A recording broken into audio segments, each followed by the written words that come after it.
বর্ষশেষের কোলাহলে 2024 সালে অনেক ভয়ঙ্কর খতিয়ানি জনচিত্তে কলকে পায়নি। তেমনই একটি সমীক্ষা রিপোর্ট প্রকাশিত হয়েছিল বিগত বছরের শেষ সপ্তাহে। প্রকাশক রাষ্ট্রপুঞ্জের সংস্থা ইউনিসেফ সেই সমীক্ষার মূল প্রতিপাদ্য, দুনিয়ার এক বিপুল সংখ্যক শিশুর জীবনে এই এক বছরে নেমে এসেছে অকল্পনীয় বিপর্যয়। বিপর্যয়ের প্রধান কারণ যুদ্ধ বা যুদ্ধপ্রতিম হিংস্র সংঘর্ষ।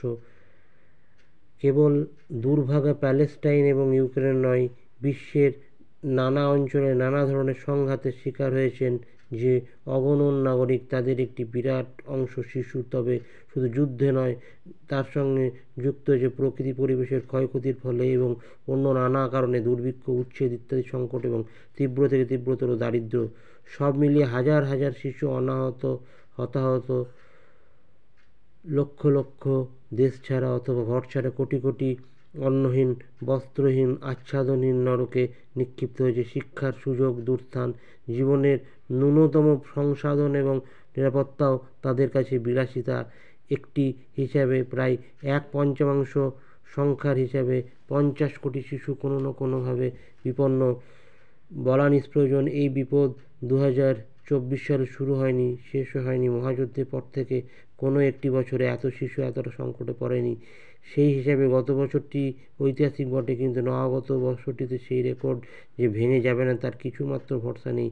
যে বিপর্যয় শিশুদের জীবনে নেমে এসেছে তার প্রকোপ চলতি বছরে আরও বেড়ে যেতে পারে, সেই আশঙ্কা অতিমাত্রায় প্রবল। তবে এক অর্থে সবচেয়ে বড় দুশ্চিন্তার কারণটি বোধহয় নিহিত আছে ইউনিসেফের কর্ণধারদের একটি উক্তিতেই। তারা বলেছেন, শিশুদের এমন অস্বাভাবিক মাত্রার বিপন্নতাকে ক্রমশ স্বাভাবিক বলে মেনে নিতে দেওয়া চলে না। স্পষ্টতই ভয়াবহ বাস্তবকে ক্রমশ স্বাভাবিক বলে মেনে নেওয়া হচ্ছে। তা না হলে এই উক্তির কোনো প্রয়োজন হতো না। মেনে নেওয়ার পিছনে একটি বড় কারণ অবশ্যই বিশ্বজুড়ে সংকীর্ণ স্বার্থের দাপট। যেহেতু মার খাচ্ছে প্রধানত দরিদ্র বা যুদ্ধপীড়িত ভূখণ্ডের শিশুরা এবং বড়রা, সুতরাং অবশিষ্ট দুনিয়ার নাগরিকরা, বিশেষত উন্নত দুনিয়ার সম্পন্ন ও ক্ষমতাবান নাগরিকরা এ বিষয়ে যথেষ্ট উদ্বেগ দূরে থাকুক, বিশেষ কোনো আগ্রহ বোধ করেন না। অর্থাৎ দুর্ভাগা শিশুদের জীবনে যত বড় বিপর্যয়ই নেমে আসুক, যারা সেই দুর্ভাগ্যের শিকার নন তারা উদাসীন থেকে যান। গত কয়েক দশকে বিশ্বব্যাপী আর্থিক ও সামাজিক অসাম্যের অভূতপূর্ব বৃদ্ধি এই সমস্যাকে বহুগুণ বাড়িয়ে তুলেছে।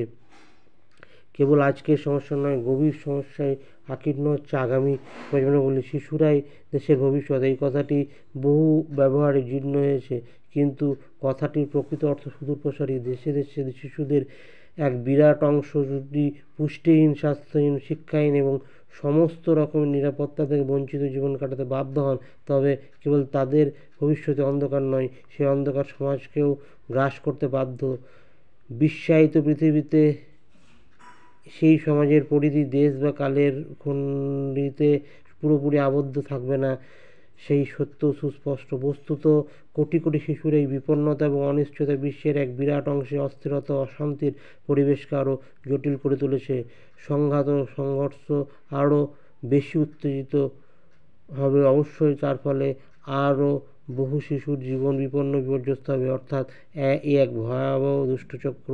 এই সংকটের কোনো সহজ সমাধান নেই, সে কথা নিতান্তই সহজবোধ্য, কিন্তু এই পৃথিবীতে শিশুদের বাসযোগ্য করে তোলার লক্ষ্যে সত্যিকারের আন্তর্জাতিক উদ্যোগ এখনই শুরু না করলে শেষ অবধি কেউই নিরাপদ থাকতে পারে না। ইউনিসেফের সমীক্ষা সেই সত্যই জানিয়ে দিচ্ছে।